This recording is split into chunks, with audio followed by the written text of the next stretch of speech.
All right, listen up, y'all. Greetings, everybody. Welcome to another episode of All Things Education Official. I am your host and educator, DrAbdullah, giving you educational news from a foundational Black American man's perspective.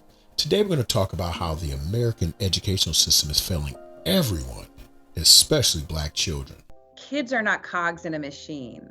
So we say something is going to happen in third grade, but realistically, for some kids, it happened in second grade. And for some kids, it's not going to happen till fifth grade. The Common Core made that really hard. It really drew a huge spotlight that all kids aren't going to learn things in the same path, and really started to mark that as success versus failure. Another theory is that those who wrote the standards didn't take into account the financial difficulties of students across America. Studies have shown time after time that children who grow up poor are more likely to have poor academic achievement and drop out of high school. Roughly 10.5 million children lived in poverty in the U.S. A lot of children's needs are not being met within the four walls of their school building. And I think that we see that deficit is even larger for students from low income families, or we have students of color. As a country, we just have not committed to the underlying problem of student performance, and that is poverty. All right. According to an essay by Jason Gamble entitled "The Problem with the American Public School System," in the early days of the United States, education was largely decentralized, with schooling predominantly taking place in small local institutions or through private tutors. This haphazard system often left many children without access to proper education, leading to concerns about social equity, inequality, and the need for a more organized system. The solution was to create a standardized system of education that would discourage critical thinking and prioritize civic duty and compliance. Horace Mann was an American educator who served in the U.S. House of Representatives. In 1837, he became the first head of the newly formed Board of Education in Massachusetts.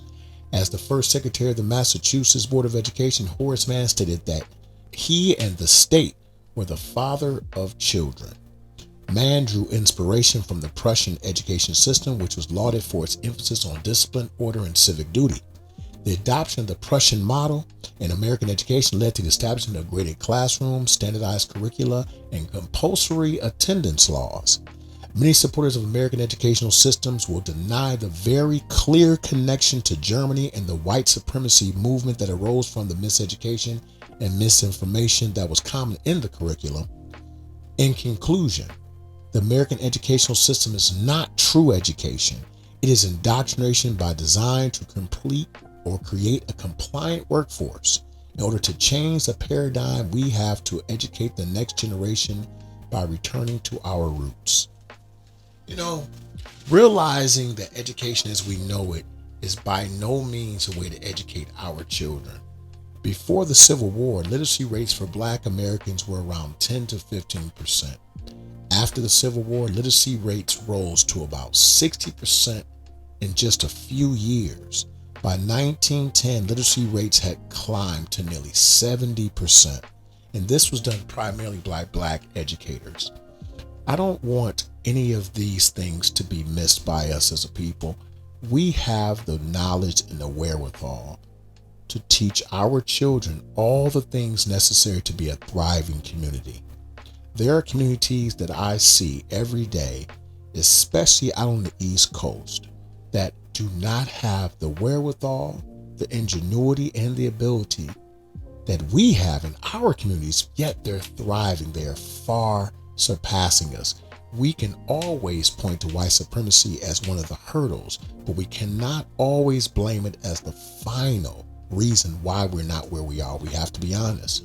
We lack currently the ability to work together to get ourselves to the places where we need to be. But I definitely see that the tide is changing with more Black independent media, brothers such as myself, so many brothers such as Jason Gamble, and so many other people out there.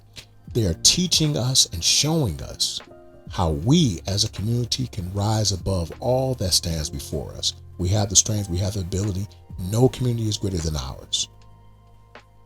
Thank you for coming out to another episode of All Things Education Official. Once again, subscribe, comment, like, and share. Subscribe, comment, like, and share. Please let me know, what do you think?